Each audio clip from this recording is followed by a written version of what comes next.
bro, I binged that whole season in one day. The script writing is really good. The dialogue is very good as well. The artwork was just it's beautiful. A great tribute to Steve Ditko. Something so simple but yet so delightful. It was delightful to watch, bro. We're fans of movies. We're fans of Exactly. storytelling. We're fans of being lost in the world. The world's an ugly place at the moment, in my perspective. I feel a bit basic sometimes because the world can be very ugly, but if a movie can take me out of that, how did that make me feel? If a movie can get me inspired, It's such a good film, bro. such a good Like, film. you know, it's Such one a of good those film. that are stuck with me for life, bro. And doing a sequel, oh, I don't know where they're gonna go with it, bro. Honestly.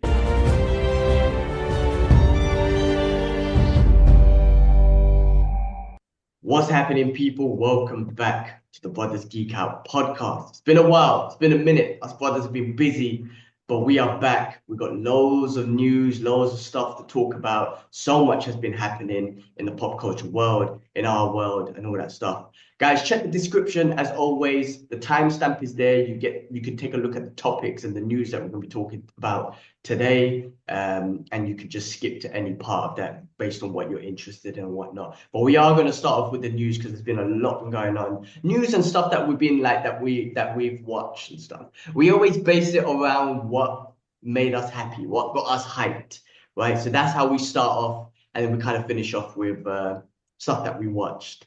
But on that note, well, before that, guys, as usual, please do like, share, and subscribe. The subscribers on YouTube has been smashing it in the last month. So Yeah. shout outs to you. Thank you so much for all the new users and everyone joining the channel and getting involved with what we're doing. We got the breaking news and stuff coming out. It might not necessarily be first, but we'll make sure to the best of our abilities that it will be accurate. If there's anything like rumors and stuff, we won't really put up, but anything that's been confirmed or whatnot, we'll put it up as breaking news. So if you want to know, your source of breaking news in the pop culture world, check out the Brothers Geek Out podcast. And everything, all the breaking news that we talk that we post on the channel, we're going to talk about on the podcast and actually give our thoughts, and then Hmm. get into more details on it. All right. On that note, let's get into it because there's a lot to talk about.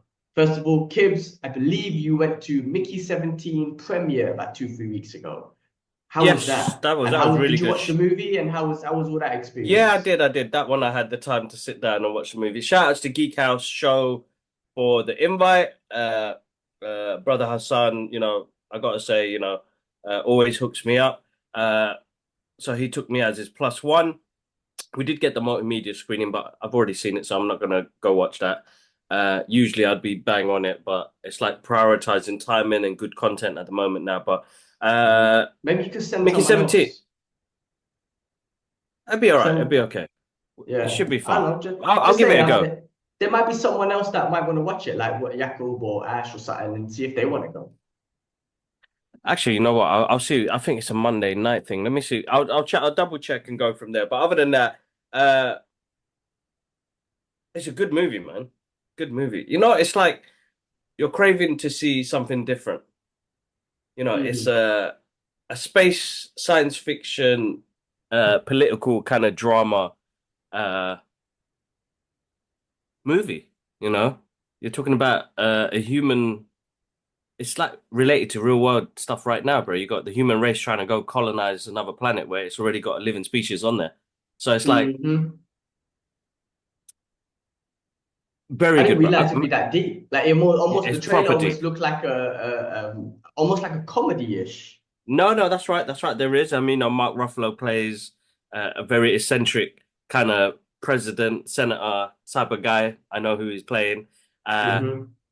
and I think that's why he chose that role to kind of embody that character. Shout out to Mark Ruffalo, man. I shouted out, I love him, and he said, I love you too. Uh, What? Wait. So he was there, right? He was there. yeah, yeah. Him. The whole cast was there. The whole cast there, director as well. Uh, I gotta say, man, like Love for Robert Ruffalo. Pattinson. Sorry, Yeah, I gotta say love for Ruffalo. He's always spoke yeah, out for the people. Always spoke yeah, out for the people of Palestine. Love that dude. exactly. Uh, but I gotta say, he might forgot his name now. Patterson. Patterson. Robert Yeah, Patterson. Robert Pattinson. I gotta say, surprises me in every role that he plays. Like he really throws himself into the role. what a really, really great actor that he is. Uh, and the voices that he does and the way he portrays, he's really good, bro. Very good in this film. It's a good film. It's a good film. There are some moments in it where you're like, like there's always what story or what meaning do you take from a movie? But other than that, like for me, it's like pure cinema joy. It's like science fiction. You got a bit of comedy in there as well. You got a bit of seriousness in there as well. Uh, and it's like something that I've been. It's weird, bro. Like I really enjoyed it, and it's like we don't get. We're so fixed on the big superhero stuff and all the other extravagant action movies that are coming out that we forgot some of the art house movies and creative movies like this that come out, and it's like, oh, you know what? That was actually a really good watch. Like this movie needs an audience to watch it. I think it's got an amazing cast, and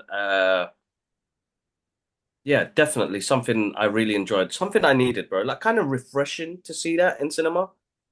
Uh, like the more as I said, move away from some of the mainstream stuff, the movies like this is stuff that I've always enjoyed. We've always enjoyed science fiction and fantasy. This is it. You know what I mean? Uh,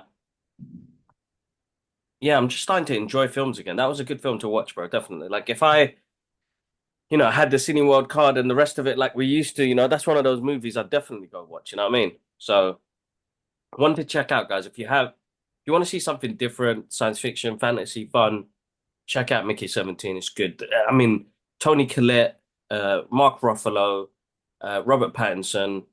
You know what? Let me give a shout out to everybody, man, because it's a. I maybe not sound enthusiastic, guys. It's only because I'm really tired. Uh, but it is a really good film. It's a good, fun film. And I suppose the reason why it related to me more is because of how the human race are in general.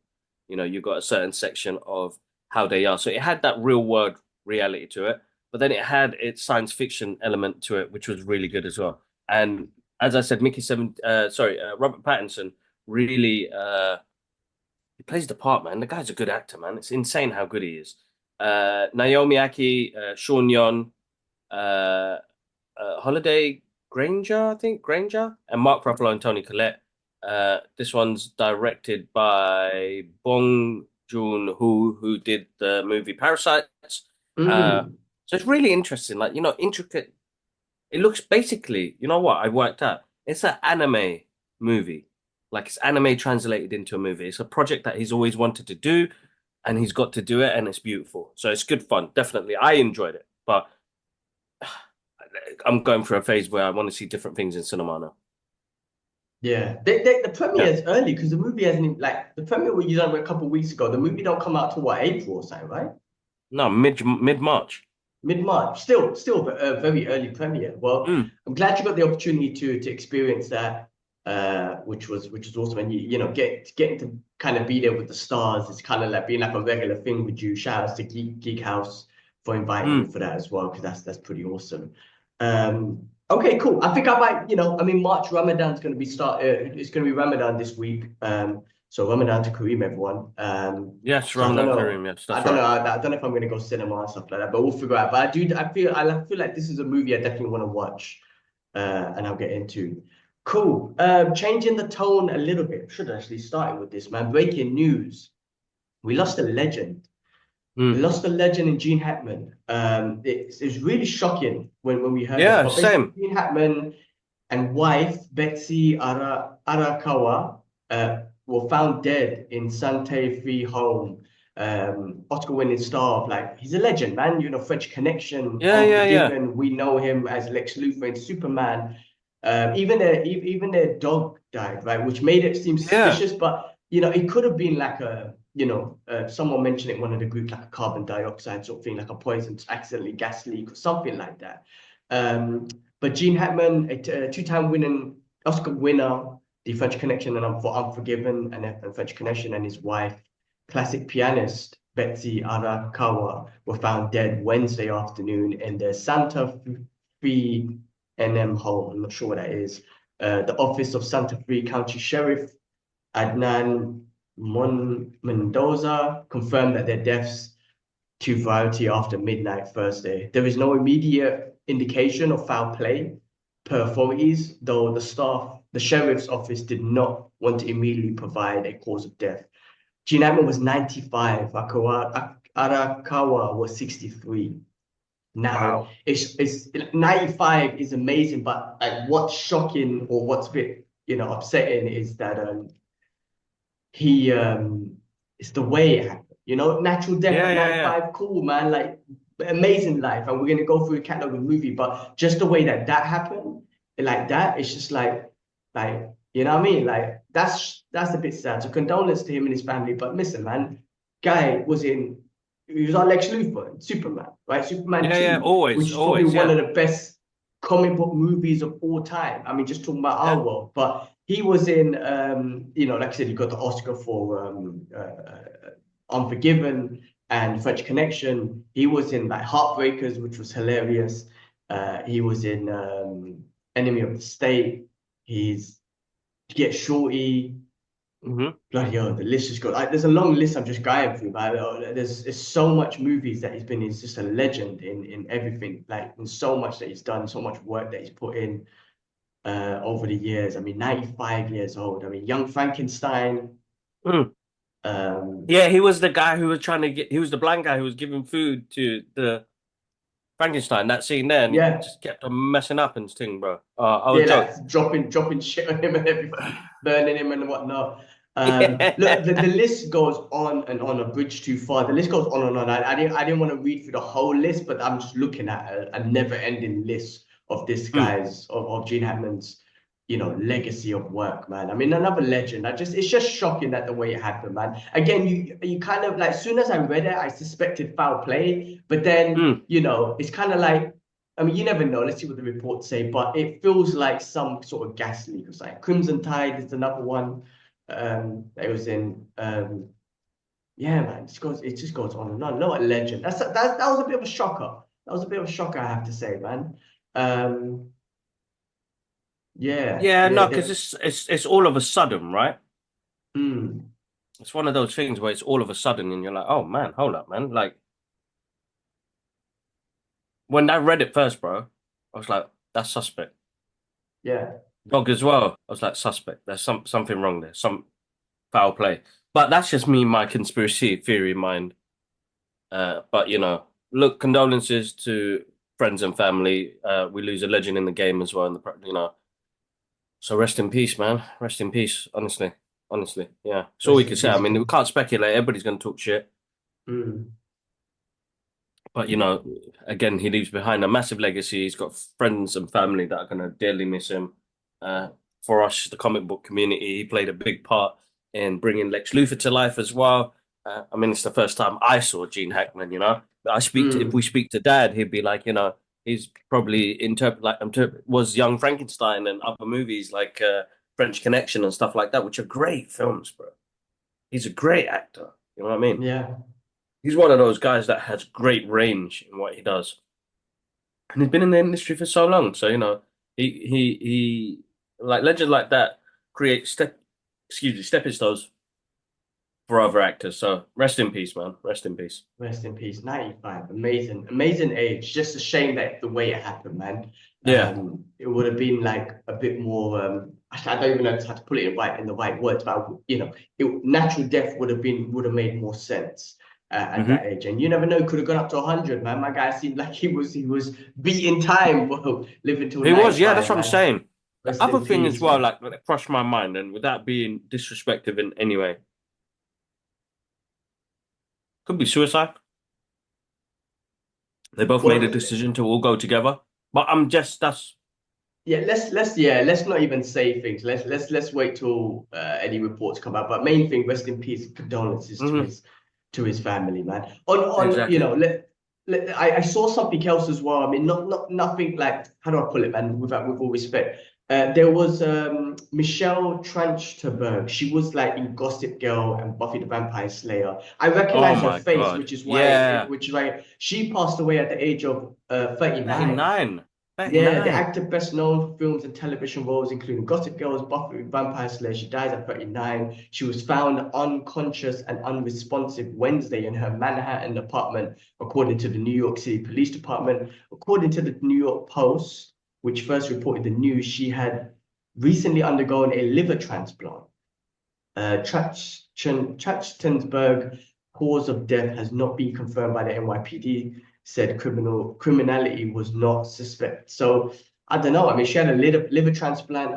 The liver, man. Look, I don't know, but the only time I've ever heard of people having liver problems is heavy drinking, right? So I don't know Mm-hmm. if there's other causes and stuff like that. So I have no idea about her past or whatnot. I'll be honest with you, I recognized her face and I was like, oh my God. And I saw 39. I was like that's my age. Like she's young.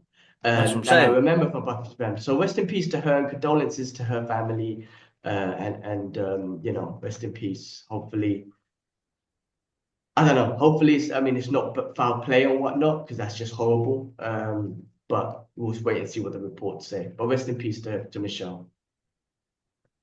That's horrible because Uh, I saw that post as well, and I'm like, wow, man, so young, so young.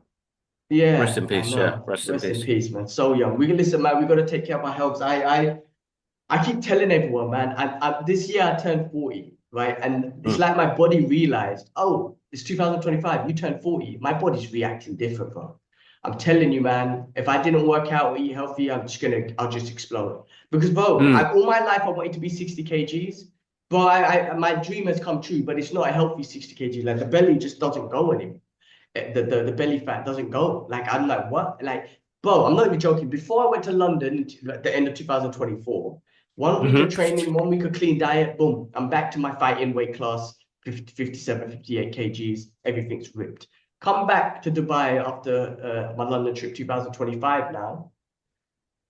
Immediately, bro. Like the body's not reacting the same way. I don't go under 60 kgs. I'm strict diet, all that sort of stuff.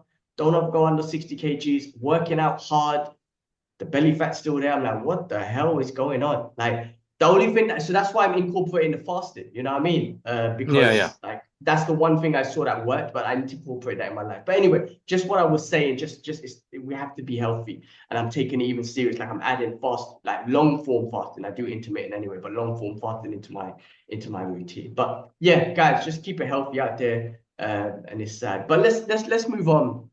You haven't seen this yet, and we'll do a review, I guess, once you see it. But Captain America: Brave New World came out in cinema a couple of weeks back. Went to the premiere in Dubai. Just want to give you my quick thoughts on it. Now, the movie did apparently, it didn't do amazing, right?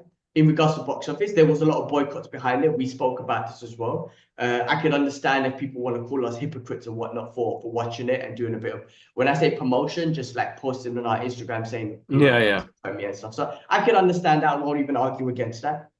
I know you haven't seen it yet, and whatnot, but there was boycotts against it because there was a Zionist terrorist on there. I'm gonna say it straight. I don't give a fuck. Um, the movie, right? It wasn't as bad as people say it is. I don't think it was shit. I think there was like I'm not a non-spoiler review, Yeah, yeah, yeah. non-spoiler. You know what, bro? Just Okay, spoil it because you know why? I know everything. Everybody's told me. yes, I I just guess need it's to already watch out it. there.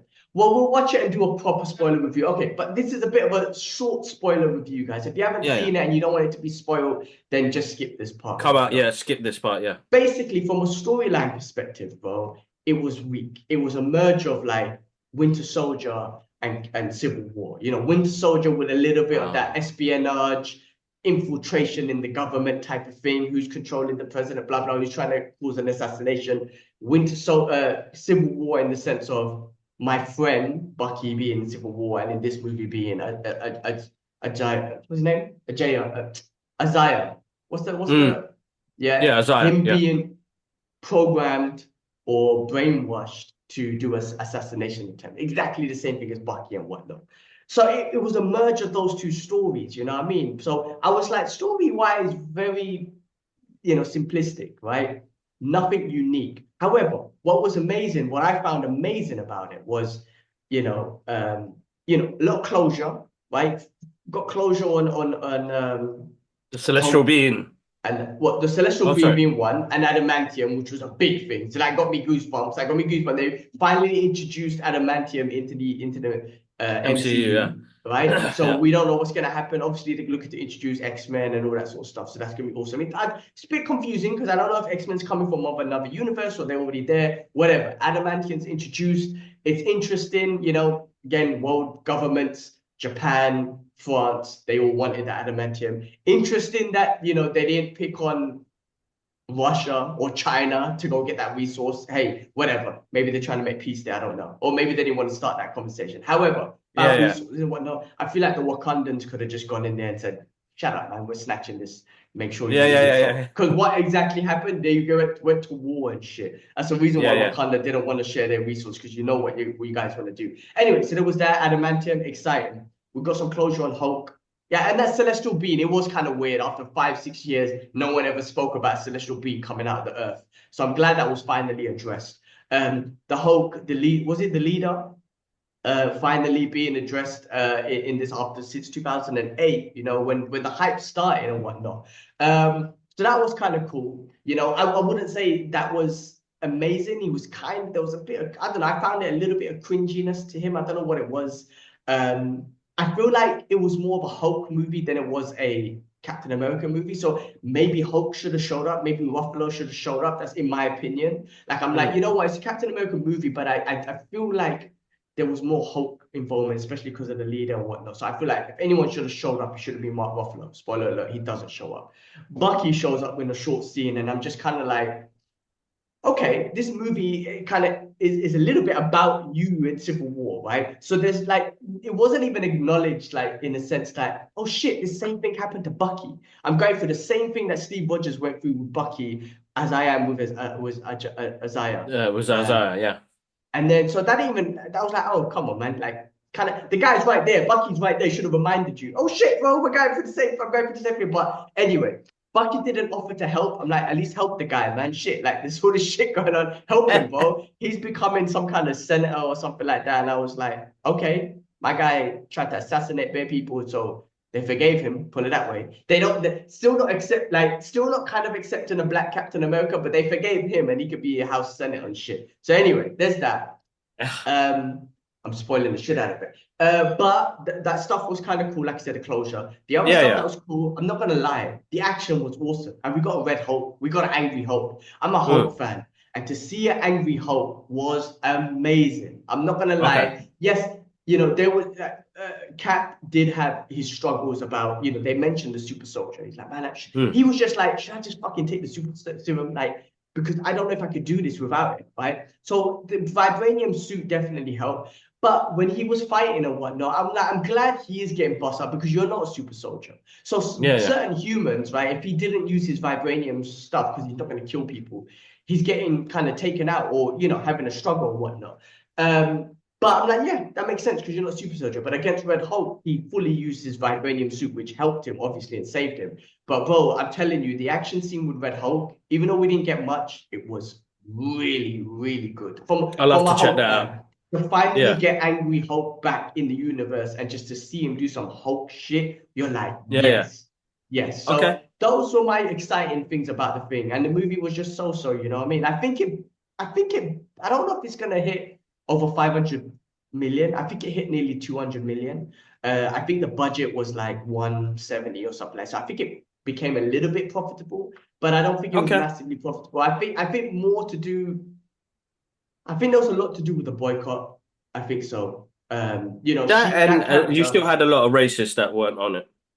and a lot of racists as well. It don't make sense. Like the racism stuff don't make sense. I think that was a great transition. It wasn't just like switching. 10-year transition. They done. I think that was a perfect way to transition it. It's Exactly. same thing in the Exactly. comics and whatnot. Listen, that Zionist character, fucking Yeah. pointless, bro. I'm not just saying this, bro, because I'm against it and whatnot, but it was fucking pointless. She's like 4'2", right?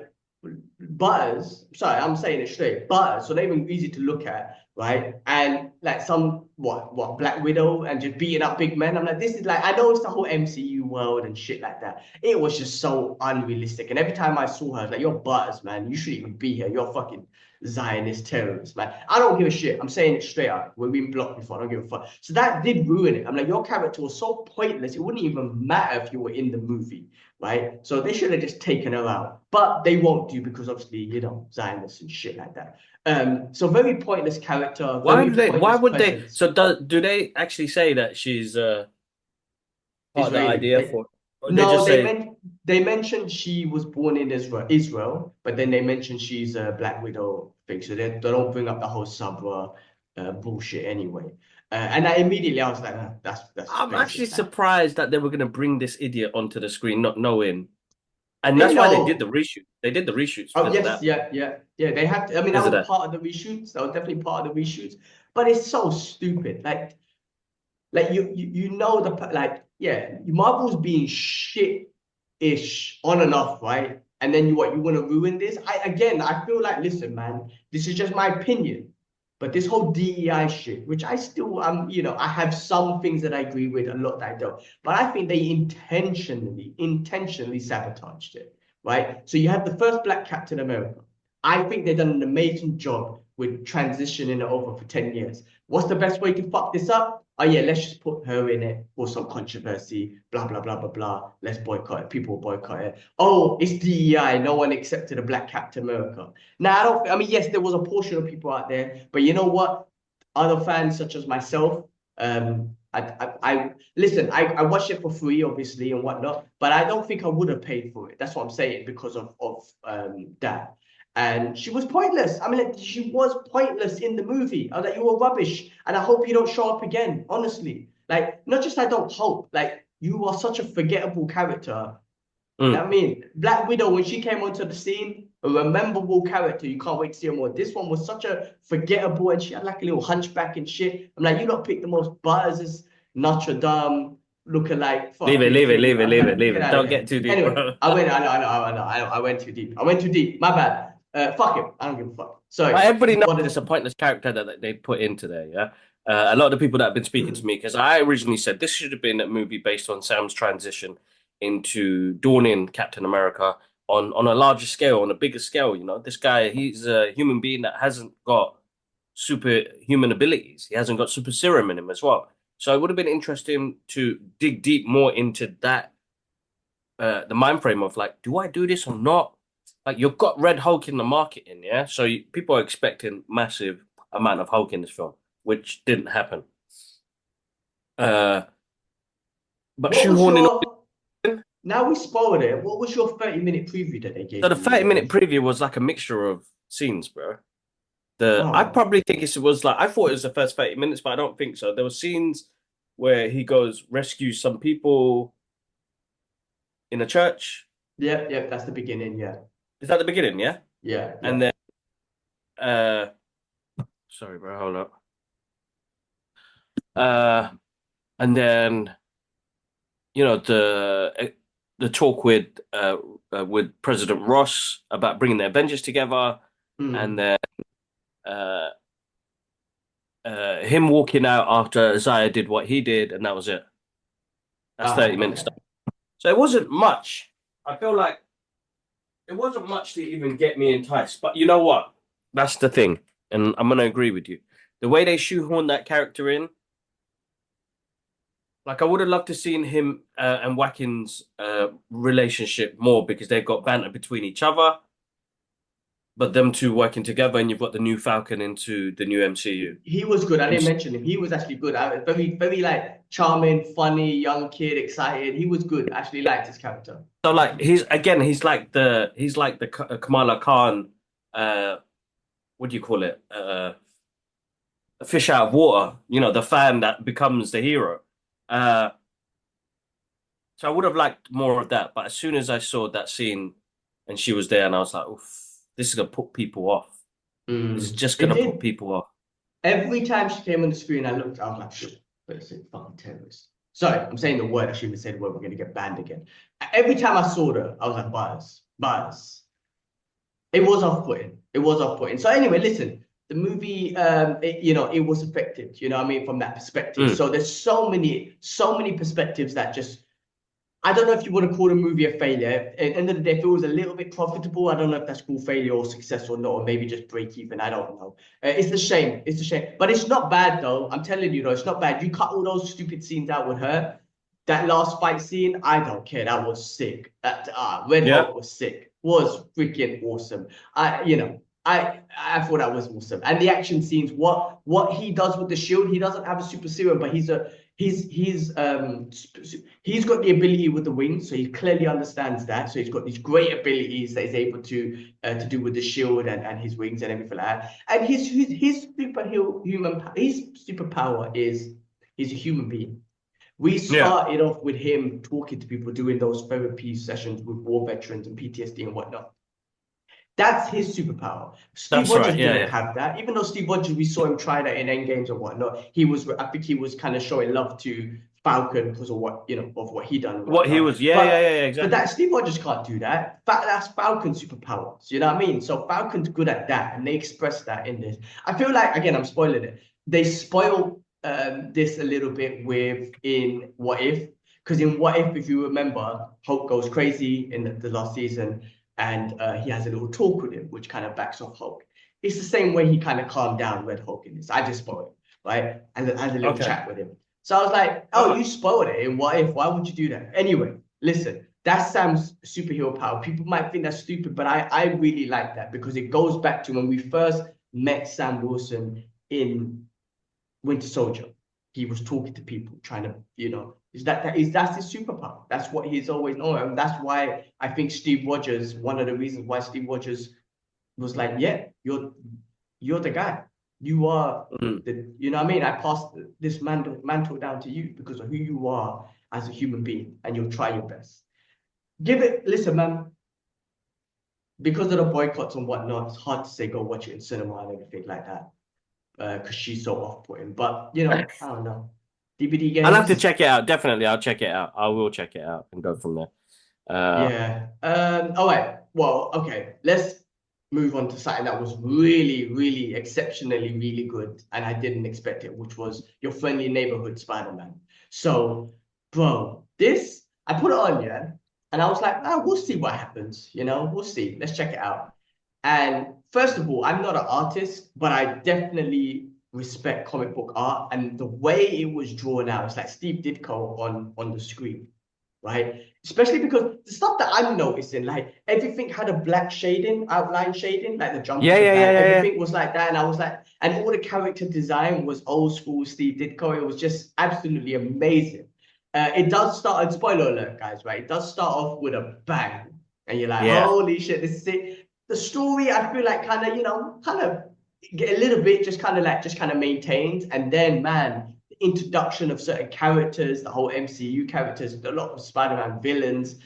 Boy, finished off awesome. Listen, every time Daredevil came on and they used the soundtrack, I was like, oh, this Was is that it. was that Charlie Cox's voice?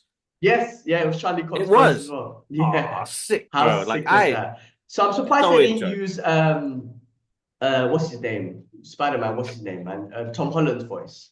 They Mm, should have used his voice, I think, because there was a guy called Hudson Thames. Not yeah. sure who that is, but Coleman Domingo played Norman Osborn. Yes, that's Listen, right. He's wicked. he was sick. Listen, I initially thought, listen, bro, I watched it and I was like, oh, Norman Osborn's a black dude. They turned Dr. Connors into a female black lady. I'm like, man, No, Indian. was she Indian? Yeah, yeah, yeah. Okay, anyway, I was like, man, the anti-DEI people are gonna have a game with this one. The internet's gonna go crazy. Right? Let me tell you something, man. I don't know about Connors. I don't really care, to be honest, but Osborne was absolutely amazing. Actually, don't give a shit, like whether he was black or white or whatever. He was freaking fantastic in this, bro. So good, So right? yeah, it was so good. I gotta say, like, for me, like all of that stuff didn't really matter.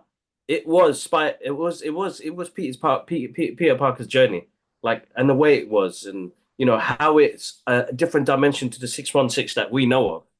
You But know, so almost so similar, right? I was like, huh? Is this yeah. game? Is that out? No, is it elsewhere? What? Like everything. I was like, what the hell? Like, but it was Even very good. the cameos, the the links to the Slovakia court ruling, and all that stuff. Like, and it was like, oh my God, this is like it's almost connected, but it's not. And I like the fact that it's not. It's something separate and different. Like we didn't need it to be connected. And I think because you have that uh, disconnect, it made me enjoy it even more because it didn't make me want to say, oh, what is this going to connect to, and how is it going to connect, Mm. and blah blah blah, like asking like so many silly questions, and then you forget to actually enjoy it for what it is, bro. I binged that whole season in one day, half an hour Oh, episodes really? each, Yeah, short one episode, but day. it's sweet. Like I just chilled on the couch. It was one of those days where it was like, all right, you know what? I've got nothing to do. I've done whatever I can do on Monday, like proper busy Monday. And then Tuesday, bro, I just sat on the couch, cup of tea, watched every episode and enjoyed it because like the script writing is really good. The dialogue is very good as well. He's catchy. Uh and just this is very good, bro. The artwork was just it's beautiful. A great tribute to Steve Ditko, uh, but just something so simple but yet so delightful. It was delightful to watch, bro. Mm, And I think mm. Marvel have come to a point now where animation, when it comes to this sort of stuff, works really well. And if they can, like, they've already started to ace it. Like, What If's good, but this was, my God, so good, bro. So good. Uh, Yeah. Sometimes just you just need to go consistent. back to the basics. Like honestly, Go back to like the basics. what if was amazing season 1 and 2, and 3 was just a bit like whatever. Like this is almost like a what if story to me as well. Like Yeah, what yeah, yeah. if Peter Parker was friends with Tombstone? What if Peter Parker got his Spider-Man powers from himself going back in with Norman Osborn? Like it was Yeah, awesome. Like that this was amazing. You know what I mean? Like the actual what exactly. if Carter we got and ended up being just I don't know, just off-putting. But no, I think Marvel could do a lot more Elseworld stories. I mean, why the fuck not? Why Yeah, not? they need Why to. They need. the like the connection's great, but you know what? You can do Elseworld stories too.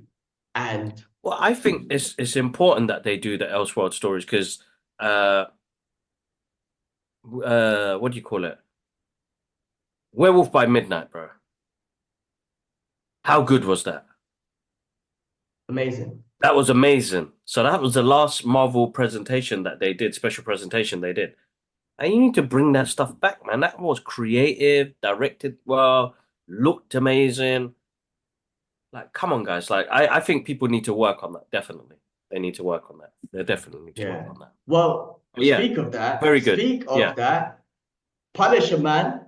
Punisher. Yes. Let's go. Let's fucking go. My guy, bro. Look, my whole room's full of the Punisher. I'm the huge Punisher fan. And apparently it is going to be a special feature.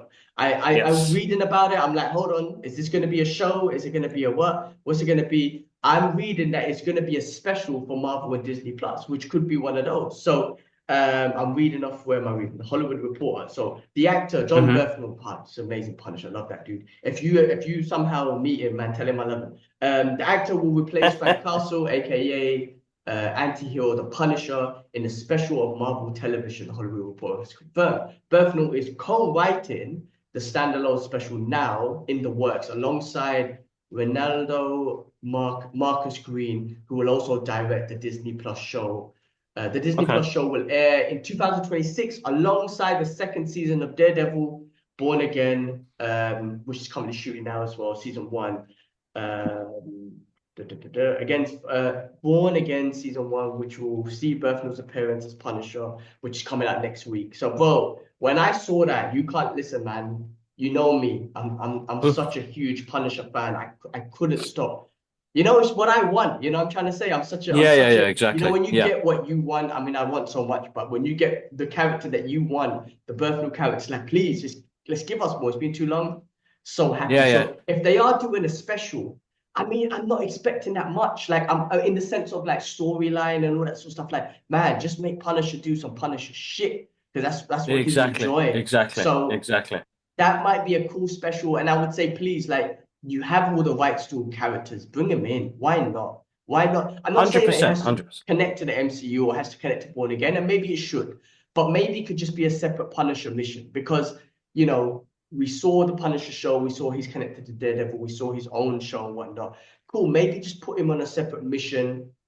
add someone in there, be it Spidey or someone, just to kind of bring joy to it. You know, Daredevil or Deadpool, why not, right? But Exactly. that is going to be fun. And Bernthal being involved, I think he's really embraced his character. Everyone's accepted him as a Punisher. He does a great job, and I think he really 100%. appreciates the Punisher because he has a big appreciation for law enforcement and war veterans and whatnot. So he Yes. emphasizes that into this character, which people don't really see Punisher. People see him as an anti-villain, he's a murderer, all that stuff. Okay, cool. But they don't see the PTSD. They don't see the war veteran that he is and what how the system let him down, which is what the system's letting war veterans down now and letting them do horrible shit in the world for no reason, making them fucking them up and then messing them with their brains and not even helping them. They just let them be. That's why there's a lot of war veterans who are homeless and whatnot. So anyway, I think he embodies all of that and tries to emphasize it within the character of Punisher, which is what Punisher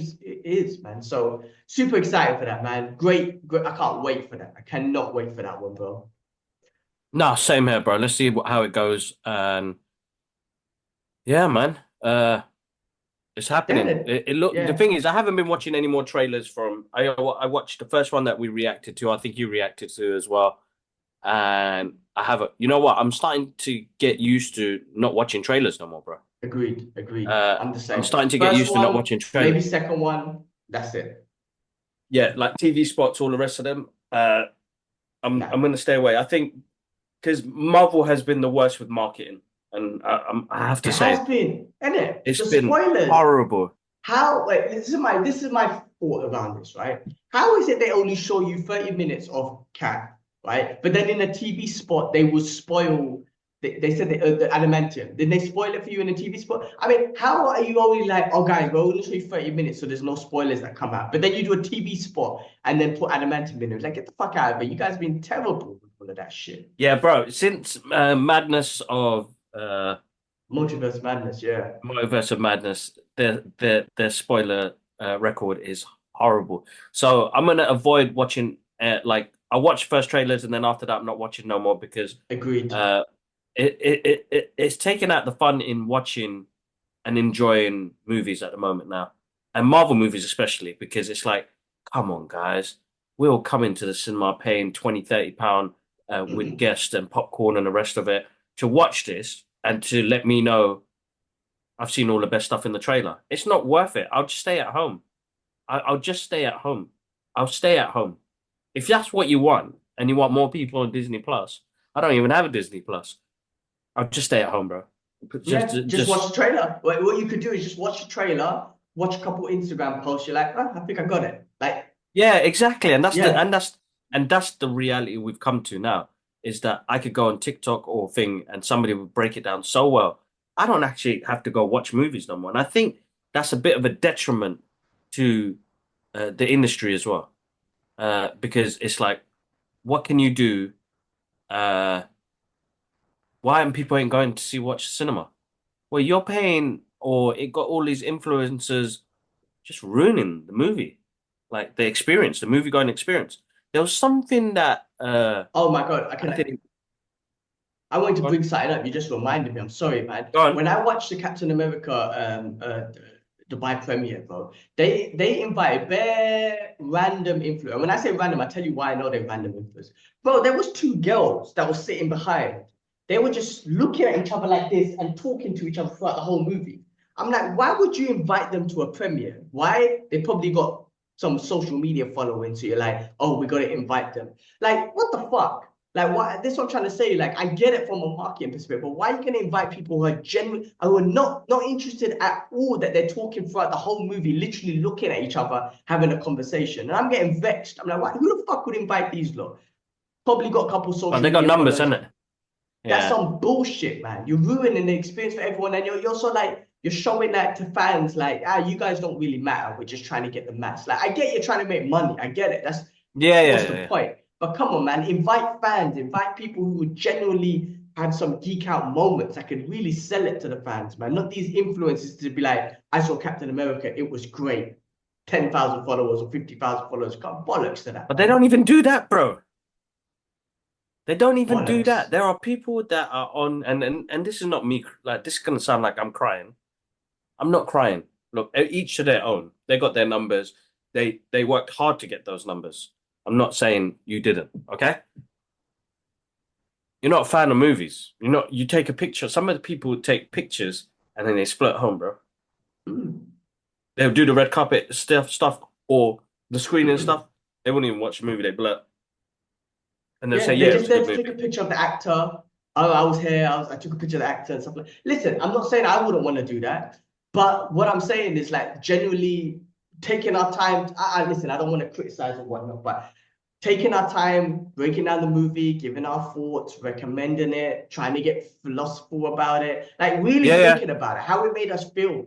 You know, when we spoke about Mo season 2 and how that made us feel and how we feel that impacted the world and shit like that, you know. Um, no, sorry, it just came back to me. I remember how upset I was. I was like, come on, man, No. you know what I mean? But talking about Daredevil, man, I didn't even know Dubai had a premiere for the first 2 episodes. I'm like, shit, if I knew that, I would have reached out to the contact, man. I So wish you what I was gonna invited us. say, what you should do is reach out again, drop a Yeah. message, just to say, like I noticed that there was a Daredevil uh event that happened, which is fine, but I would like to be, if you could put me down on the listing for any other future events for Disney stuff, go from there. All right? Yeah, and maybe I could ask her, is there a possibility of a digital screener? And then for those first 2 episodes, probably not in it, but I could ask her. What do you think?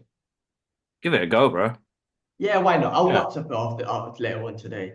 Anyway, all right, cool. Sorry, was there anything more that you want to say about Punisher, whatnot, before we move on to the next Marvel thing, which was actually pretty awesome, which Go for it, was bro. Fantastic Four trailer. We've got our first Yeah. Fantastic Four trailer that came out a couple of weeks ago. I remember I was really hyped, and on their Instagram, Marvel's Instagram, they had like a whole countdown, like it was like a lift off, you know, a spaceship Yeah, going yeah. to. So they had the whole event was around that, and then they done a countdown. The cast came out, and they done a countdown and released a trailer. I mean, the trailer doesn't give away much, but it's pretty decent. It gives a very family valued sort of show. Yeah.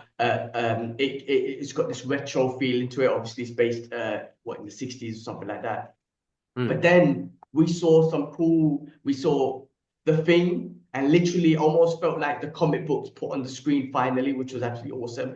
And then also we saw Galactus. We saw Galactus, and that was, I mean, we saw his head, and that was enough to make me go, oh shit, that is amazing. So I don't know, your thoughts on the trailer, man. Not really good. That is probably going to be the only trailer I watch. The fact that they gave away Galactus on the first trailer,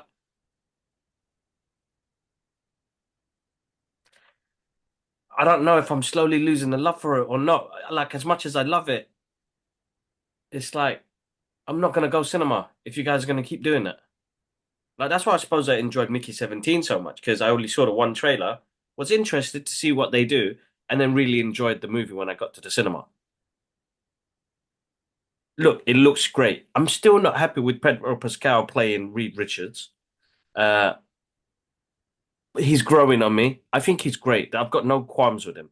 I just didn't think he'd be my Reed Richards, to be honest. But we've had different variations of the character. So I thought they would have stuck with John. I thought John was great. He looked great. Uh, but they went with Pedro. But it looks really good, bro. It looks like we're going to get in-depth, if you notice, like the key things, like Jack Kirby would be very, very proud and very, very happy to see the his creations would stand on the big screen. You know, it's Marvel's first family. Uh, the thing looks like how Jack Kirby drew the thing. If your Human Torch, when you saw him flying, if you notice it, he looks like the comic book drawings. He has this really comicness to him. So I'm interested to see where they go with this, bro. The trailer is good. I'm not gonna watch no more trailers. I think anything that comes out with Marvel, I'm not gonna. I'll watch maybe the first trailer, but I'm not gonna watch Mm. no more. And I'm not gonna do trailer reactions to them no more. I just feel like that moment will be stuck in my head, and I'll be like, oh, they spoiled that moment. They You're spoiled. right. You're right. Yeah, I Yeah, wouldn't I'm trying wait. to think. Like they give I'm away trying. all the cast members and stuff, and it was like, look, I'm excited. I am hyped, but my downfall is now is that we're seeing way too much. Like, remember when the first MCU movie came out, we didn't know much about it. It was Iron Man. Sorry, Incredible Hulk, then Iron Man. The These Iron are Man, like Iron Man first, then Iron Hulk. Man, I'm and pretty, then yeah, yeah. Incredible. Yeah, and these are like really. We didn't get much trailers for them. We had the odd one I or can't even two. remember the Hulk trailer. I can't remember the Hulk trailer. I just remember the Iron Man trailer. The only part I remember was when he goes supersonic. And you're like, Yeah, yeah, yeah, oh yeah, shit, that looks sick. And that was it. That's all you need to yeah, remember. You're right. I think we need to make a pact, like between us. Like I generally don't I get excited for the first trailer, but then Thunderbolts, we've had like three or four, whatnot. It looks good, yeah, but I'm just saying this is too many. And you're right. I think, listen, man, there's an effort of doing trailer reactions and whatnot. And I'm not saying that it's all about the views and shit, but we don't really get much views on those anyway. We get yeah, yeah, more yeah, views yeah. when we do a trailer reaction to, like I say, To another independent movie. Yeah, foreign movies and stuff. So you're yeah. right. I think like we don't need to do trailer reaction to them. And you're right. I think I want to stay away from like after trailer one, that's it. No more like trailers. Like I'm not interested as much as I used to be. No, same here. I just feel like they're just giving away way too much. That first trailer gave away already so much, bro. Yeah, maybe it doesn't look like it hasn't, but the fact that Galactus was in that first trailer, I was like, and the thing is, we know Silver Surfer's in here, so I know they're gonna ruin that in the second trailer. Yeah, you're right. So, Yeah. and their Listen, image of Wolf, if this was the one and done trailer, I would have been amazing. But the fact that they've already given us Galactus, like what more, what else are you going to give us in the next trailers and TV spots and all that bullshit? So yeah, yeah, I agree. But I liked it though. I'm the not thing gonna is, lie, I liked it, bro. I it was looks good. hyped. I Yeah, was hyped. yeah, it is good. It is a good trailer. We're going back in time as well, which is like a futuristic back in time, which made me think that it's set in a different dimension. And Mm. when Loki did something, they maybe connect that Yeah, yeah. I was and gonna then go ask from that there. theory. What you think their theory is? Because obviously, if this is based in 616, we probably would have known about a big freaking alien coming over New York City, right? So Exactly. that's never been mentioned in 616. Or maybe this is in another dimension or another universe, basically. Before they come over to us, basically. It'd be Yeah. interesting to see where they go with that. But I'm excited. I am excited, bro. But I just feel like Marvel marketing now is at its worst. Marvel's marketing at the moment is horrible. And it's like, who made the decisions to like just spoil everything? Mm. I think they shouldn't have announced the cast. That's the one thing. Announced the main cast. They shouldn't have announced that Galactus was going to be in this film because now you put a perception in their head. And this is me Mm. working like old school marketing because remember, bro, when we saw The Matrix, we actually went to go see. Remember, any given Sunday, was it you? Was you there? No, I wasn't there. No, no. It was you and I'll always talk about this chatting marketing and because I think it someone. was Yeah. I think it was the best marketing ever done in in in history because really and truly, we all went to watch Al Pacino, Jamie Foxx, and LL Cool J and Dennis Quaid in a movie for any given Sunday. We were all excited to go watch that. We all went to the cinema. That screening had sold out, and then the woman said, "Oh, do you want? What about the Matrix?" We were like, "We've come all the way to the cinema. We might as well watch something." So she was like, "Why don't you watch? We've got Matrix, which is the next showing." I was like, "All right, let's go watch it, bro." I don't even remember seeing the trailer for the Matrix. I looked at the poster and I was like, "Bro, there's nobody on there. Who is in this movie?" It just says Matrix, and you can see the coding, and it said Keanu Reeves, Lawrence Fishburne. But we came out of that movie like, what the fuck did we just watch? Hmm. One of the best movies ever brought out in the last 20, 30 years. Yeah. So it's like, I want that fun factor in cinema again. We're getting too many spoilers, so let's see where it heads to, bro. It's good. I'm excited. I am excited. Not on a downer, just very excited. Very excited. Yeah, it will be exciting. It will be exciting. Well, look, sticking on to the comic book world though, Marvel and DC announced historical crossover that will be released this year. So DC and Marvel have announced that their comics will work together as a part of a new crossover event set to be released later this year. Although DC and Marvel remain rivals at the box office, with both studios releasing major reboots of like Superman and Fantastic Four this summer, the respective companies are working together to make history when it comes to their comic book output. appearing at Comic Pro, a comic book retail summit in Glendale, California on Friday, the 21st of Feb. DC's editor-in-chief, Mary Javins, and Marvel's editor-in-chief, CB Cebulski, confirmed that a new crossover event featuring characters from both universes will be arriving soon. Now, bro, I know there was one like 20 years ago or 30 years ago, Yeah, something like yeah, that. yeah, I've yeah. always wanted to get my hands on the Punisher Batman crossover, personally, but this could be exciting. You know, from a comic, forget the movies, forget all that shit, just from a comic book world, right? I think this will be exciting, man, because so much shit has happened in the world. These characters have evolved so much in the world of comics. Just getting them back for little crossover stories would be cool. I would love to see certain. If they do a Punisher one, you know I'm in. I want that. You know what I mean? So I want to get my hands on the old one, but I think this is kind of exciting. What do you think? Nice. No, definitely exciting, bro. I love those ones. I think I've got some of the collections still, I think. I still got the issue one that they brought out. I can't remember the name of the company now. No, I keep saying Almanac. It's not Almanac. But not recently, I think it was like 2, 3 years ago. I remember having like issue one or two of Dark Claw, which is the mixture of Batman and Wolverine. And I said, all right, I want to get the other two issues. So I've got that finally finished now. So I'm gonna, you know what? I've been wanting to do this series on my Instagram page, which I'll probably upload to the Brothers Geek Out page as well, where I recommend good comic books and what to read and stuff like that. So I feel like with the timing at the moment now is I want to be able to give substance to what we do as well. So definitely bring some value to you guys. And I know a lot of you guys who watches are still not subscribed, man. So press that subscribe button, man, and don't chat too much. Get us to that 1,000, guys. But We're gonna yeah, get I'm there, looking forward to it, inshallah. bro. Yeah, Yeah. I'm looking forward to it. Looking forward to it. That'll be fun from a comic book world. I need to get back into my reading. I've got a few that I got that I want to read. Okay.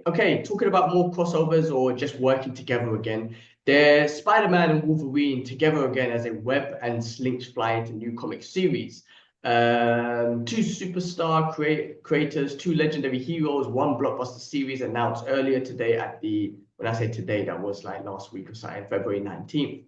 At the Polygon Marvel's biggest icons and are teaming up again, once again, Spider-Man and Wolverine, a new ongoing series, bestseller writer and screenwriter, Mark Gunningham, and acclaimed industry talent, Kaya Andrews.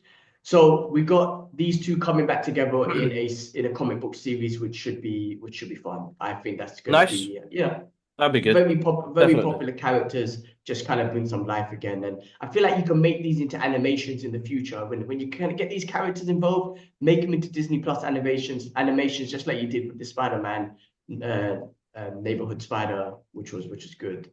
Um, all right, okay, moving away from the comic book world for now. Mm. Bro, it's happening, man. Goonies 2 is officially in the works with Steven Spielberg at producing. So Warner Brothers has hired Ah, damn. Poncirillo to write the script for the sequel. It was announced Friday, which was a couple of weeks ago. Almost 40 years after the original movie hit theaters back in 1985. Steven Spielberg and Christy Macasko Kengria and Holly Barraro will produce for Amblin Entertainment alongside Chris Columbus, who wrote the original Goonies script. Lauren Shulan Donna will executive produce it. There is no director attached to the sequel yet, and there is no plot or anything relevant. So we don't know if Josh Brolin, Ke Huy Quan, Corey Feldman, Sean Austin. I don't know if they're all coming back, but I mean, damn, well, there were so many rumors, right? And I was like, this is another rumor, but I just done a quick research, and if Warner Brothers announced it, man, so it's happening. Now, do you bring back the original? I mean, what are you gonna do with all these 50, 60-year-old men on an adventure? Hey, look at us, Captain, what's his name? Captain Willos or whatever his name is. That ain't gonna One-eyed, work. one-eyed Willie's back, But bro. yeah, so what do? You get a whole new characters, you get their kids. Like what? I don't know, man. It So would be based on their kids, right? I'm a little bit nervous, but it says sequel, which is always better than reboot. If you say reboot, you're like, fuck off, you lost me. But if you say sequel, I'm like, okay, get the old characters back. Maybe they could go on an adventure. There's a little bit of connection. So I'm glad it's not a reboot because you already would have lost me. So I don't know though, Yeah, man. Classic movie. They shouldn't have touched it, my opinion. they should have. I'm gonna agree with you, bro. They shouldn't have touched that. They should not have touched that. I feel like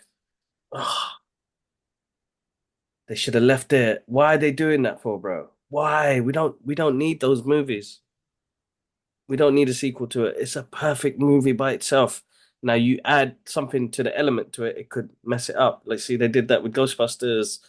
Uh, what else did they do? They did it with The Crow. Like, come on, leave it. Just please. What was a Like, reboot though? That was bad. Ghostbusters wasn't too bad. Like the first one wasn't the Afterlife or whatever it was called wasn't too bad, and then the Frozen one was just terrible.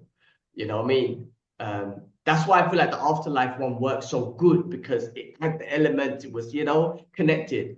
Um, but I don't know with this one. Yeah, this one's a tough one because this one's a kid adventure. You're not gonna have Josh Brolin running around at 60-year-old, with an Infinity Gauntlet or something. You know what I mean? Like I'm just like it. Yeah, it's tough one. We'll wait and see, I guess, though. we have to wait and see on what they produce because I feel like at the moment now, nah, for me, it's sorry, please leave it alone. Hopeless. I don't think we needed it.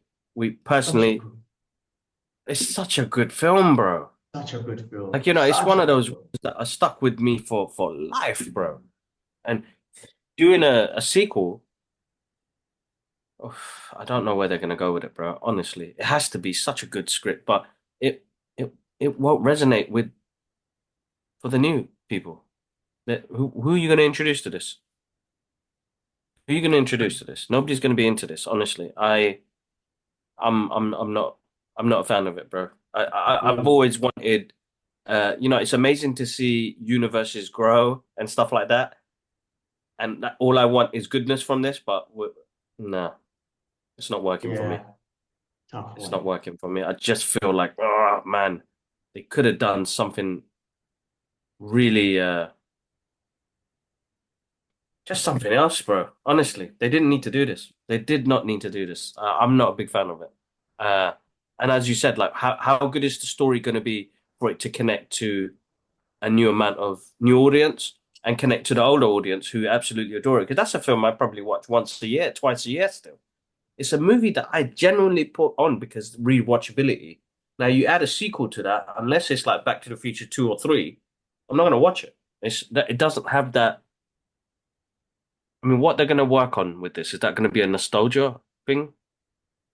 My concern is like, if you base it on this day and age, it's like, where's the excitement of a treasure map and this hunting for treasure? Where you just got TikTok, you got Google, Tic whatever Tac. roads or whatever. TikTok, you know what I mean? Like, oh, like take a left over here. Oh, I've seen an Instagram image. Someone's already seen. I don't know. Like, that's just my concern. When these 1985, you had a Kifu Kwan's character. What's his name? Making gadgets, yeah.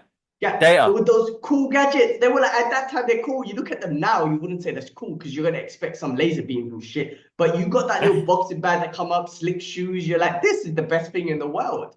But what do you Exactly. do? How do you replicate that now when you got fucking electric cars and all that? So it's just not going to.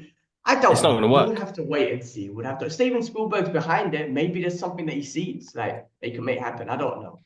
I Um, mean, it's a difficult one, bro. I've got to say it's a very difficult one because you're kind of thinking, you're gonna bring this back, and is it gonna have the same feel? Is it gonna give me that same feel? Because I feel like movies at the moment now, not because I'm being, uh, people maybe call me grumpy or something. I'm not being grumpy. I feel like I'm being more realistic. I think we've been more realistic with how we do our reviews and how we represent ourselves and what they mean to us. Like, these movies mean yeah, something to us. Okay, we exactly grew that. up. It means something to us. So some people say, "Oh, you guys just do reviews." We don't really, because look, man, you look at something like The Last Samurai is like a crucial part of our daily lives. Crazy, isn't it? You know, Because that's what I'm yeah, saying. Because well, I love it. this is what we say when we do our movie reviews, like, reviews or when we talk about how it makes us feel. It's not about Exactly. criticizing it from a perspective of being in the industry because we're not in the industry. I don't know how to make a movie. I don't know how to write a story. I don't know any of that. All I know is how did it make me feel? How did these characters make me feel? How did the story make me feel? That's all we base our reviews on feelings. Because at the end of the day, we're fans of movies. We're fans of Exactly. storytelling. We're fans of being lost in the world. The world's an ugly place at the moment, in my perspective. I feel a bit basic sometimes because the world can be very ugly, but if a movie can take me out of that, how did that make me feel? If a movie can get me inspired by a certain character, how did that make me feel? So that's what I'm saying. When people say you're critics, and I agree with you, I don't think we are. I don't know the word for no. We just review movies on based on how we make me feel. So I don't know what's the word. What feelings? Feelings, guys. We're feelings, guys, man. Emotional bastards.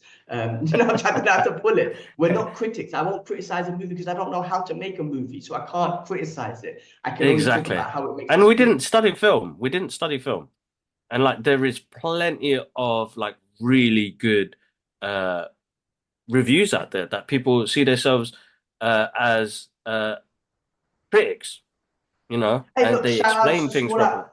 shout out to small time critics because I think they're amazing at what they do and the Yeah, way yeah, they do their exactly. reviews. Absolutely amazing, and they got great vibe with them, and they break it down. And what's his name? Mo is just very like knowledgeable with movies and whatnot. It's absolutely amazing. Shout outs to them.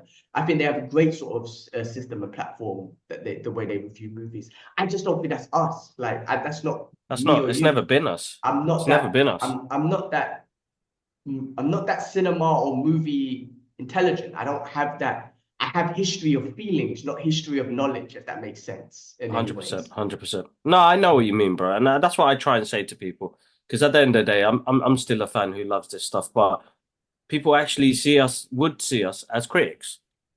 And it's like, okay, but now it's like it's more realism. It is what makes me feel. When I come at the cinema, I want to know what that movie made me feel.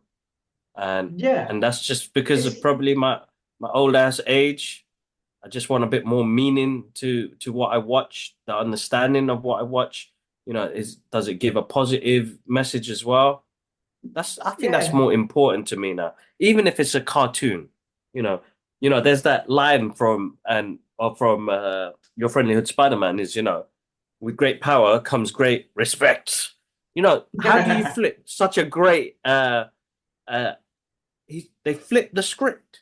They did that with Tom Holland Spider-Man. They've done it with this, and I love the but fact that you could take a new take on it. You know what I mean? yeah, and it was a new take from a villain perspective because he's a villain. You know what I mean? No, listen, man, I agree. Listen, same thing with like Superman, like and CGI these days. The reason why I don't comment on that shit is because I don't care about that. How did the movie make me feel? So I can watch Superman and watch him with his googly eye and shit, right? That might, it's not gonna bug me to say the film shit and the CGI shit.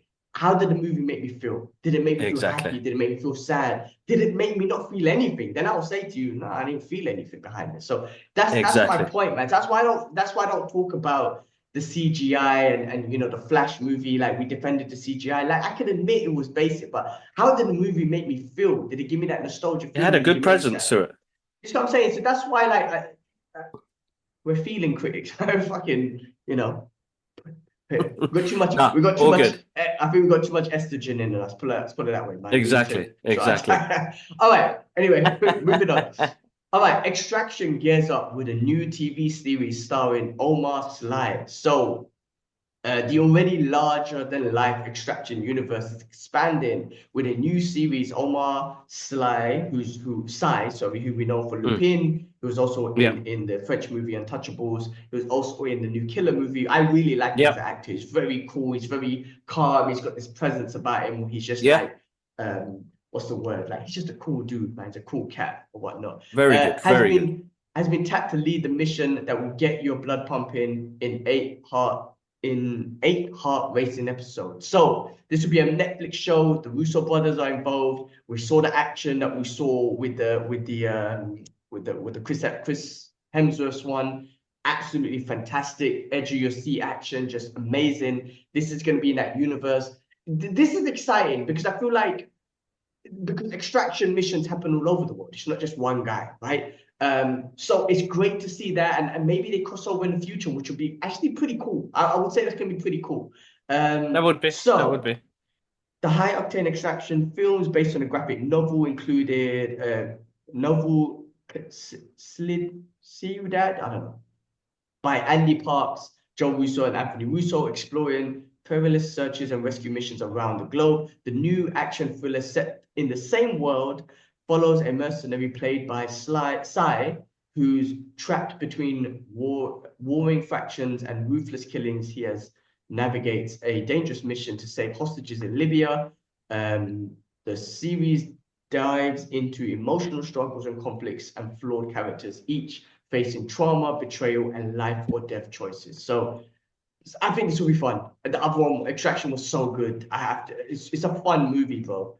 It So I is. think It that's gonna is. be good. I've enjoyed them, so definitely. All right, Dungeons and Dragons live action series in the works at Netflix. So there's been a Heard few about this, yeah. variations and whatnot. A Netflix show might do it justice. I don't know. Variety has confirmed that the sources that the new iteration of the project is currently in development at Netflix. There have been previous Dungeons and Dragons series set up by Paramount Plus with a series order, but the project ultimately did not move forward due to strategic shifts at Paramount and stuff like that. Hmm. Who is this? Paramount, as well as the sale of Cole Studios, won by Hasbro. Hasbro Entertainment is also producing a new project, and it's going to be with the director of Deadpool and Wolverine, Mr. Levy, Sean Levy. So the series is currently titled The Forgotten Realms, named after the famous D&D campaign setting. Drew Carvello, who was previously attached to the showrunner of the Paramount Plus project, will serve as a writer, executive producer, and showrunner on the Netflix version show. Sean Levy will executive produce it, sorry, not director, along with Dan Levine via 21 Laps under the company's overall TV deal with Netflix. So, Dungeons and Dragons. I don't know if you're a huge fan of it. I've seen a couple of things. I didn't play the board game or any of that sort of stuff. Just kind of an entertaining show, movie. I Yeah, didn't watch the one with Chris, I the other still need Chris to in it. watch because they said that was actually a really good film, bro. And the fact that it's been 2 years and I still ain't seen it, it's like, oh man, where has the time gone? So definitely one to check out. Everybody's screaming and did they really enjoyed that film, they said. So I need to jump on it and go from there, basically. All right, well, we'll see how that goes. All right, sticking on Netflix. Netflix Boards features adaptation of SoulCat game Seafood with T.S. Norwin writing Chad Shaletsky, Zelensky, John yeah. Shalensky, 8711 banner joins the Story Kitchen as producer. So that game Hmm. Seafood, bro, is actually reminding me so much of like a John Wick style sort of movie and whatnot, right? So the fact that Chad's involved in this, I do not expect anything but just amazing martial arts and just that theme of that tunnel, yeah, I don't know, like hallway fight scenes, club fight scenes, that John Wick sort of style, but in a traditional sort of kung fu sort of way. Now, this game has an adaptation of like every time he dies, he gets older. So I don't know how they're going to incorporate that in this movie. Maybe they don't do that or whatnot. But the style of game really suits the style of Chad and those John Wick movies. So I'm really looking forward to what they do with this. It's going to be a Netflix movie, I believe, or is it going to be a show? Netflix came Mm. on board feature adaptation. I think it might be a movie, but bro, this should be good. I think this. If you're fan of martial art movies, if you're a fan of the video game, if you're a fan of John Wick's, I think this will be awesome. No, it looks good, bro. I saw that little it's Shifu, right? Yeah, seafood. Sifu. That Amazon did for their animation.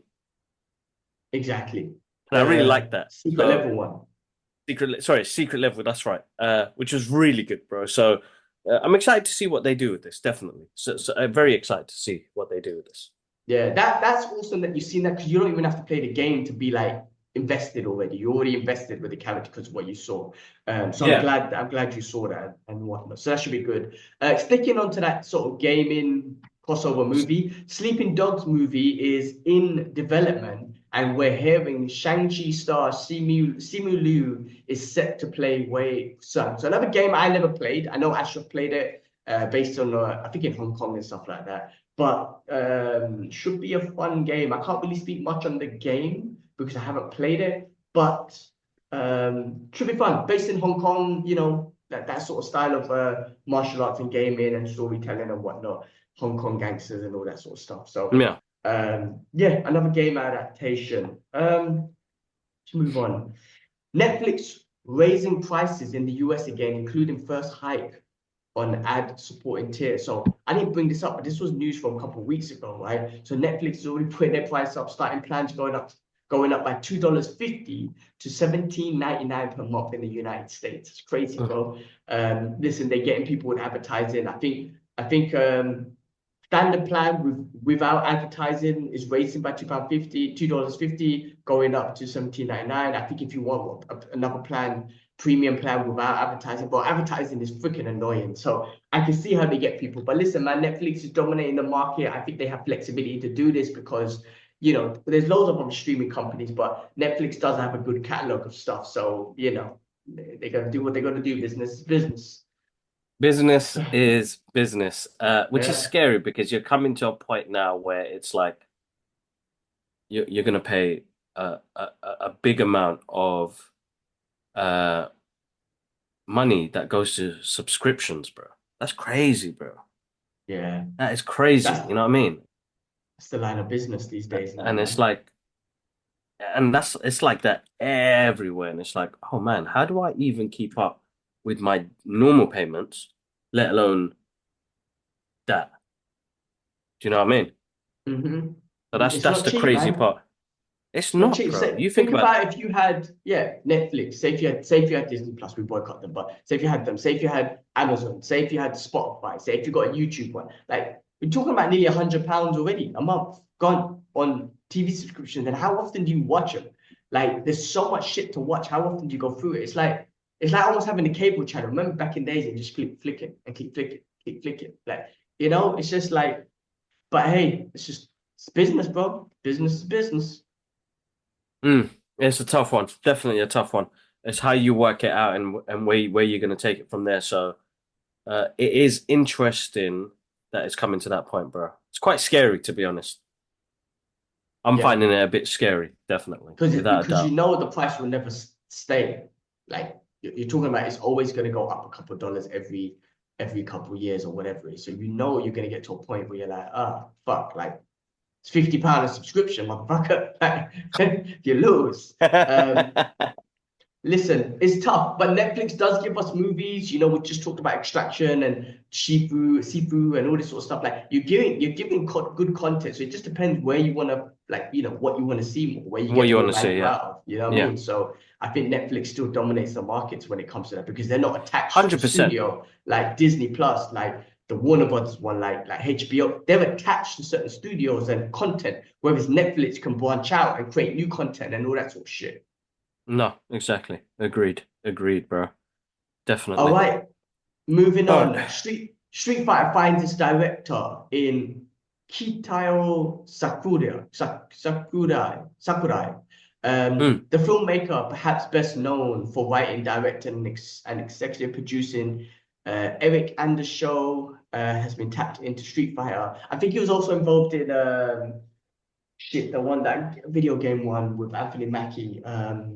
Fuck, I'm going blank now, Twisted but Metal or something? Twisted Metal, that's the one. That's the Yeah. one. But he's looking to direct the Street Fighter movie, which is coming out March 2026. I mean, this is big though. Street Fighter movies, it's a sensitive one. You got to get Ryu and Ken and them lot right this time. I know the old Van Damme one was fine, and it's not one of those guilty pleasures, but Yeah, you've yeah. got to get this right. You've got to get this one right, in my opinion. No, definitely. I'm super excited to see where they head with it. But yeah, get it right. Definitely get it right. Like there's so many variations of these projects, but the anime has always been the best one. So like how Oh do you get yeah. it to that level? You know what I mean? Oh yeah, I think make it serious, and they can make it happen with animation. Just good storytelling and good character casting needs to be done. Yeah. Cool. How you looking for time, bro? I know it's 12 o'clock. You're gonna pick up little one. Yeah, 12:30, so next 20 minutes. All right. Well, let's go through the news at least before we get into Yeah. if we have time for things that we've watched. So, another piece of news: Oscar-winning Anthony Hopkins to star as Mike Tyson's legendary trainer Customado in boxing movie Cuss and Mike. If you look at the pictures, they look like it's a great casting and whatnot. This will be an interesting movie, bro.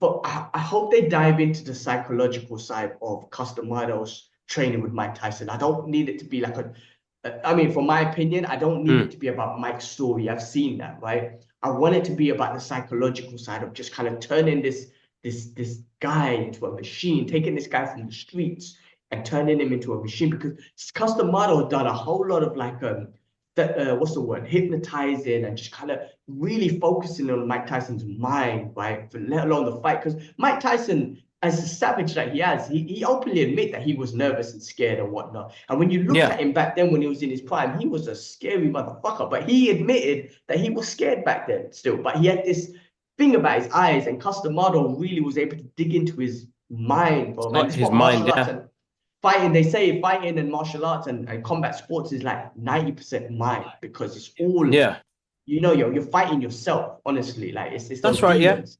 So I would love for them to kind of dive into that, and I hope they do a great job with this adaptation. definitely, definitely. I'm sure it'd be good. I like. It's interesting to see where they're going to head with that. Definitely. Cool. Big shock up, bro, with James Bond, man. James Bond shakes up. Amazon takes creative control of the franchise from Broccoli family in New Deal. So the studio will take the reign of the 60-year-old movie property, which while Michael G. Wilson and Barbara Broccoli will remain co-writers as they move, excuse me, to the sidelines as part of the joint venture transaction. So Amazon must have threw them some monies to get this franchise because this is one of the biggest franchise in cinema, I would say, right? Must have been Uh, told and look, take the monies and shut your mouth. $11 billion ballad. Take this money. Exactly. Listen, man, James Bond is a very fun character, fun movie. Like we've known him from Sean Connery days, and he goes further back and whatnot. He's such an iconic character, especially like a British spy. All that sort of stuff. So I always appreciate a fun James Bond movie. You know what I mean? Like I Yeah, do, yeah, I do. So definitely. I think like Henry Cavill will be an amazing James Bond, and maybe Amazon will just throw the money at, throw the money at these guys, and then throw the money at whoever to say, come on board, let's give the fans what they want. Because I feel like a Henry Exactly. Cavill will be a great James Bond. Definitely. I think I think he deserves it, bro. My guy deserves it. Definitely. So no, make Henry, come on. Hook Henry up, man. Let's Yeah. do Well, this. look, MGM Studios will gain creative control. So they literally sold those rights. I don't know the deal and then whatnot, but they literally sold those rights to them to have creative control. So we'll see what happens, man. What's to say? So James Bond franchise, while Wilson and Berkeley will remain co-writers, including the Fast Cat. Okay, no, but yeah. So big for James Bond. Let's see what we get. Let's see if they bring it out in cinema. Will they do spin-off TV shows on Amazon Prime? Will they do like casting? You know what I mean? Like don't rinse it. Give us, James Bond's great because they don't rinse it. It's every couple of years we get a James Bond movie, and it's always a big deal. So let's not use this opportunity to rinse the shit out of it and give us bare James Bond. Just keep it exclusive still. Yeah, yeah. But I we'll think wait and that's see. important that they keep it exclusive. I think Yeah. when you start taking it to let's try something new, that's where I feel like they tend to mess up because they don't do. And here's us. We're both kind of marketers. Uh, I think what a lot of companies are doing, which is quite and big franchisee, is they've forgotten about their target audience. Does that make sense? Hmm. Do you feel like they've forgotten their target audience? So it's like, how do you how do you make it better for the older fans and introduce it to new fans? They're not doing that no more. What they're doing now is just we want to introduce it to new fans as well, but forget the old fans. Let's not put no history to it or anything like that. Does that make sense? It makes sense. Listen, bro, if it doesn't make dollars, then it doesn't make sense. And I think that's what they're thinking on the board with the shareholders and whatnot. Yeah, You see what I'm trying to say? Like, that's probably their yeah, perspective. So they're like, make the dollars. And that's where you start getting influenced by shit, these young people, TikTok, loads of views. We gotta make it towards diverse and equity and all this sort of stuff. you forget your old original fans. Then that has a problem on your storytelling. That has your problem on the character telling and all that sort of stuff. You're just like you lose us old fans because you're trying to get the new fans, and the new fans are the future. But we're still here too. 100%. I still have money too. You know what I'm saying? Like I Yeah, can yeah, pay yeah, for exactly. cinema too. Like you know what I mean? Like you know, some of your young fans don't have the money to go cinema. Maybe some of them do, but what I'm saying is like, don't forget us. We're still alive too, so you Mm. know, we still can bring revenue. Yes, we got families and it's a bit harder and whatnot, but don't ruin a legacy of characters because you're trying to adapt them to new characters. Like if you want new people should appreciate who they are. If they don't, then it's not for them. Fuck them. They don't deserve to know who James Bond is or any of these exclusive characters, in my opinion, anyway. Yeah, that's where it will definitely. It'd be interesting to see where they head to, bro. So I'm hoping they don't take the piss too much, basically. Yeah. We can only hope that they don't take the piss too much. Because then it just becomes like a really bad, worthless project, bro. And that's what Mm. I don't want that. I want it to have some love and creativity to it. I feel like uh that sort of IP deserves that. It's been there for so long. You're talking about that's like British spy history, bro. Why would you want to jeopardize messing that up? Because you alienate the original fans. Does that make sense? Yeah. Yeah, that makes perfect sense, man. Makes perfect sense. All right, well, let's move on. Let's move on. Let's finish up with the news, man, and then we'll call it there because I know you got to go pick up little one. Yeah, yeah. Sticking on Amazon MGM and Master of the Universe. First of all, we got a first view of Master of the Universe. My guy, what's his Yes. name? Nicholas Galenzin. But they have added Marina Barachain. I can't pronounce her name. The girl in Deadpool, Wolverine, in Deadpool. She will be playing Sorceress in Okay. this franchise. So this got big freaking cast, bro. This Master of the Universe has a huge cast from Jared Leto to I think what's his name's in it? Idris Elba's in it. Like it's a big cast. It's huge. So they're putting their stocks in this one, man. So we see how it goes, man. When I Amazon's hope, but behind it, I've seen some of the images and it looks like it's based on Earth again. And like I okay. love the original Masters of the Universe, and that's, I don't think we needed to get another story on Earth. I thought they would have done it on Eternia. So I'm a bit weirded out by that, bro, to be honest. See what they give That's us, I just guess, me man. anyway. Huh? Yeah. We'll have to wait and Anyway, see. yeah, no, that's right. We'd have to wait and see where they go with that, definitely. Yeah. Uh-oh. What did I do? Sorry. Okay, cool. Quick one, David Spade and Theo Von into star in a buddy comedy, Bus Boys. I'm a fan, obviously, David Spade from the Adam Sandler crew, hilarious. Theo Von, I've become a fan of recently, super funny comedian. He has his podcast and whatnot. He's super hilarious as well, man. I think you've seen some of the clips that have been shared in some of the WhatsApp groups. But these two are looking to study in a comedy movie. I don't know if it's going to be by Adam Sandler's whole Happy Gilmore Productions or whatever it's called. Mm. But should be a fun comedy movie. These guys are great, so I'm looking forward to that. Want to quickly give that a shout out. And then you got, oh yes, we spoke about this. The Wayans family is inducted into the NAACP Image Awards Hall of Fame. Our parents would be very, very happy. I mean, that's the quote from the Wayans brothers. I quickly researched what is the NAACP. This award, I'll had it here, man. What was it? The 56th NACCP Image Awards was an exceptionally display of Black creative humor and resilience. We honored advocates and the creatives for doing what they do best, uplifting Black people and telling Black stories. Now, these guys go down in history, man. I mean, the Damon Wayans speech was absolutely emotional, giving a lot of credit to Keenan Ivory Wayans, the older brother, right? Yeah, yeah, For his yeah. vision, for him to put like his storytelling, his vision, putting these comedy movies together. I think Keenan Ivory Wayans, Jim Carrey is even giving him credit for kind of bringing up Jim Carrey. Damon Yep. Wayans is being absolutely hilarious. Keenan and Ivory Wayans, just absolutely hilarious from Don't Be a Menace to scary movies to Black Man and Wife and Kids and so much things that they've done, man. It's been absolutely amazing. Congratulations to them. I don't think there's any other family. I love their brotherhood, man. We're like reminds of us brothers, man. Just trying to do shit together. You know what I mean? And it's And I think nice to that's the see that. important part, and it's nice to see that. Like Yeah. I love that. Uh,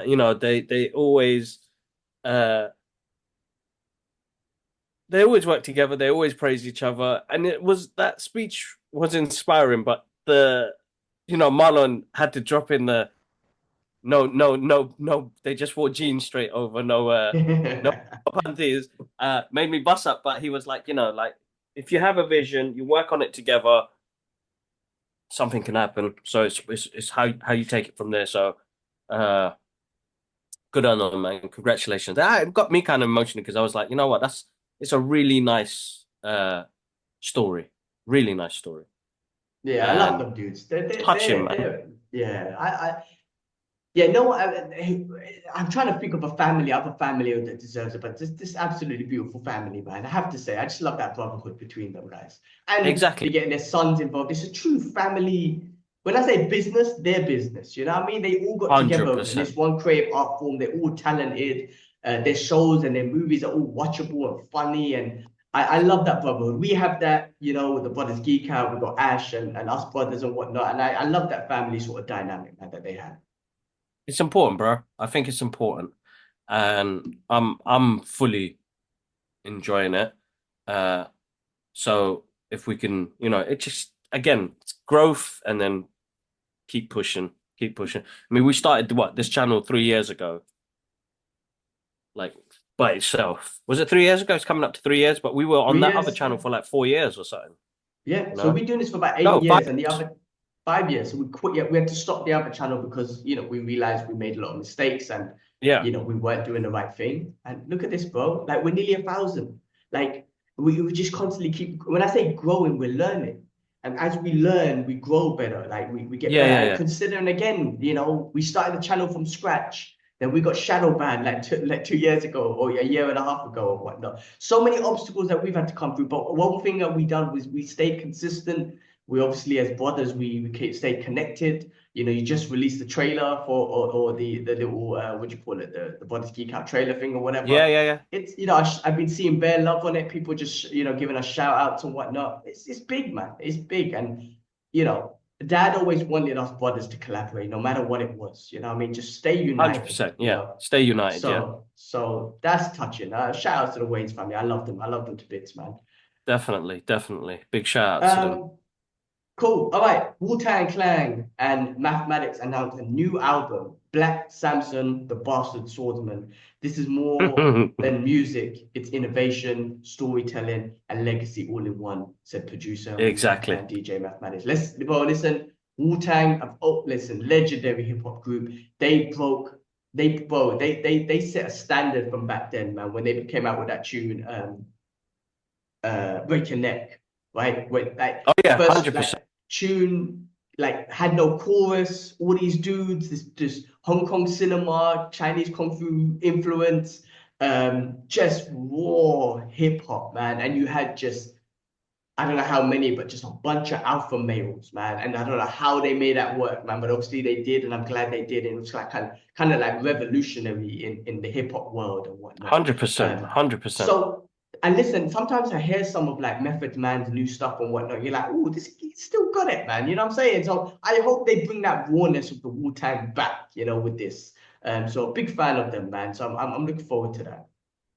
I'm definitely looking forward to that, man. It's some good hip hop. Like, I mean, you know what? I do want to give a shout out to is Macklemore.